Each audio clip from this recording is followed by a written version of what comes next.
भारतीय जनता पार्टीका राज्य सभापति अनि केन्द्रीय मन्त्री सुकान्त मजुमदारले पश्चिम बंगाललाई विभाजन नगरी उत्तर बंगालका 8वटा जिल्लालाई उत्तर पूर्व नर्थ इस्ट सँग जोड्ने माग गरे।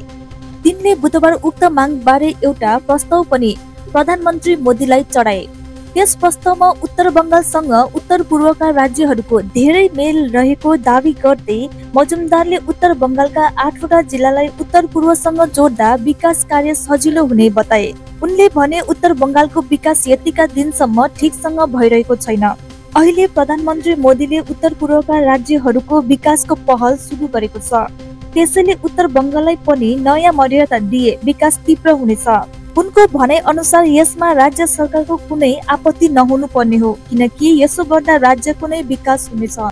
आज माननीय প্রধানমন্ত্রীর সাথে আমি দেখা করেছি এবং দেখা করে মাননীয় প্রধানমন্ত্রীর হাতে একটি প্রস্তাব তুলে দিয়ে এসেছি। আপাতত যে একটি প্রেজেন্টেশন তুলে দিয়ে এসেছি যাতে নর্থ ইস্টের সাথে উত্তরবঙ্গে সিমিলারিটি কি কি আছে এবং তার ফলে উত্তরবঙ্গকে নর্থ ইস্টের অন্তর্ভুক্ত করা যেতে পারে, এই ধরনের প্রপোজাল আমি মাননীয় প্রধানমন্ত্রীকে দিয়েছি।